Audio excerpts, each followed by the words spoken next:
Well, my name is Amy Landry. I'm the branch manager, which means I'm basically in charge of the branch library. What specifically is it about this library that makes it so special? I think one of the really interesting things about this library is a very diverse community. It's a lot of Asian immigrants. We have newspapers in three languages. And we also see a large variety of age groups come into the library, which sort of surprised me. We have a really popular toddler time with little babies, and then we have a pretty serious group of senior citizens who come in to read the Chinese newspapers every day. What was your initial first reaction? No. I was in Washington Heights before I came here, so that's another very strong immigrant community, but it's very much a Dominican neighborhood. So for me, it's been a huge culture shock, sort of just learning the customs, because there are so many new immigrants, and realizing that people are just not looking me in the eye because that's their custom. But it's a really great community. I've been really impressed. We've had we're doing a letter writing campaign because the library is under enormous budget restraints in the upcoming year, and people have just been so great about writing letters and contributing. So I think that shows to how much the community really values the services that we provide here. I know the location of this library. It's kind of between the Fujianese and the Hispanic and the old Jewish immigrants. Do you have an estimate for maybe the percentages of the ethnicities? I would say it's mostly Fujianese. And then on Sundays, we're open from 12 to 5 because when they renovated this library a few years ago, and part of that renovation involved us reopening on Sundays to sort of serve the Jewish population who can't come in on Saturdays. So there's more of that on Sunday. So I would say probably 70% Fujianese, and then hodgepodge of everybody else, because there's also a bit of gentrification happening in the neighborhood, I think. So there's a lot of young families and stuff that come in. Are there any groups of people that you don't see coming in here that seem to be kind of missing? I would say people your age, young 20s sort of people, because we have middle schoolers and then high school kids and then older people and young families. So that I would say is probably the gap that we don't see. What programs do you have? I know you guys have a whole lot. I looked online, but what I'll do it by age group because that's the way it's easiest for me to think about it.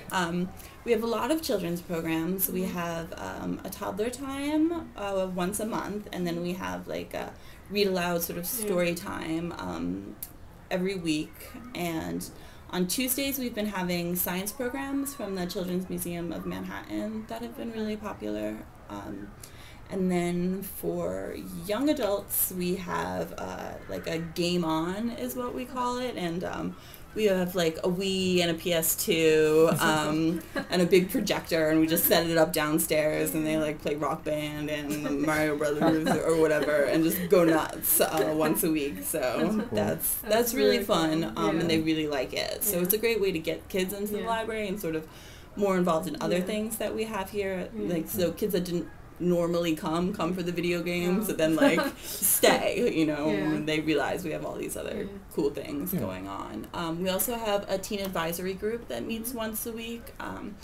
It's sort of just an open time for them to sort of talk about what's going on with them, and they give us input into what sort of materials that they'd like to have at the library, sort of what they're into, what we're doing that they like or that they don't like.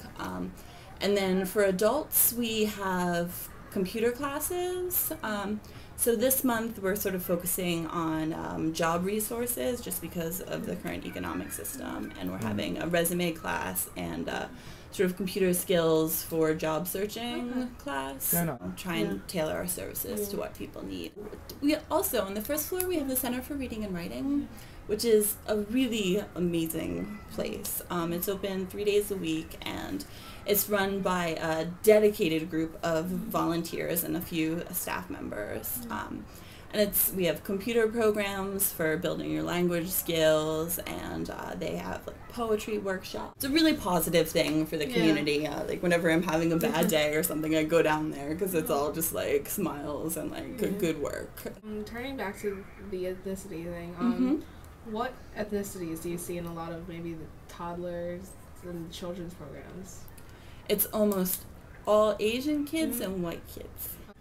Actually, going back to the budget thing, I want to kind of Sure. tie that into ethnicity a little bit. You said there's like budget cuts, some things aren't working out, correct? Yeah. So, since you cater to different ethnicities, like you said, there's 3 different languages in here. Is there any one in particular that's going to be affected more than the other? Like, is there going to be kind of like a bias? Like, because I know there's a lot of Asian people here that come here more often than not. So, are there different sections, like maybe the Hispanic section, is that going to suffer more than the Asian section, or something along those lines? I don't think so. I think it'll pretty much be an across the board impact. I do think that the Asian people will suffer a little bit more. For instance, if our hours are cut, because I think living conditions for a lot of the families around here are not ideal. And so I think a lot of people come just to use our space, you know, like their kids come after school and do their homework and run around, you know, and the older people come and just read the paper and sort of socialize. Yeah, so, we were asking. like the loss of the community space. I think that's really where the impact will be felt the most, is just sort of the safe space and like the room and just the community aspect that we provide. Besides the community aspect, what else do you think this library serves the community here? Because I know there's Chatham Square, like just a few blocks down, so what makes this, because we talked to a lot of people and they all said that they like this space a lot more, so what do you think about this space over Chatham Square? I think the thing about, we're a little bit bigger, it's a little bit quieter. I think there's a little more room just to like be, as opposed to Chatham, which I think is a little more like a flurry of activity all of the time. And we were recently renovated, so the space itself is a little nicer. What do you feel is like are the most important programs in the library?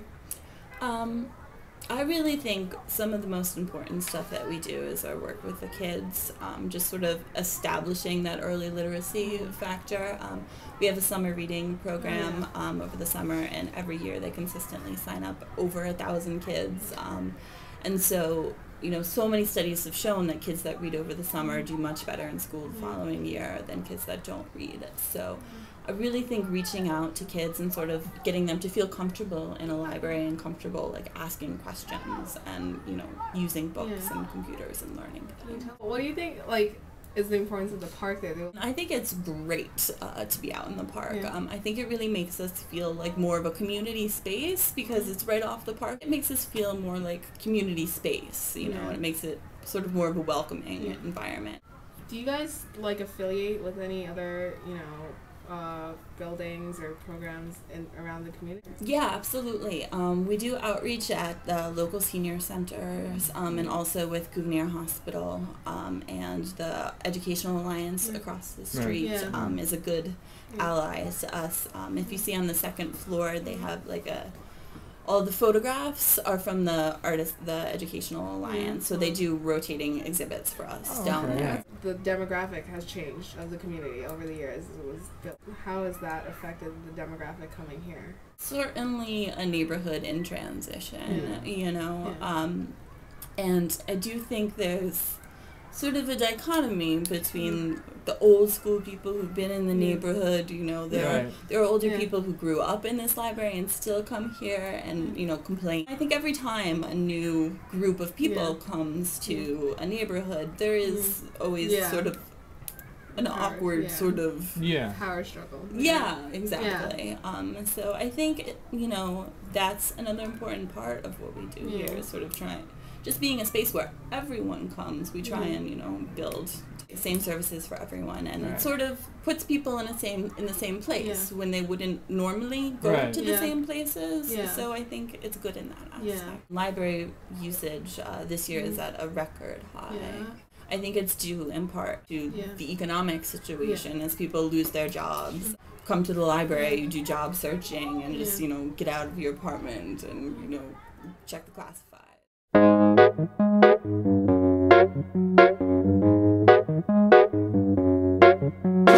Who wants to be right as the rain?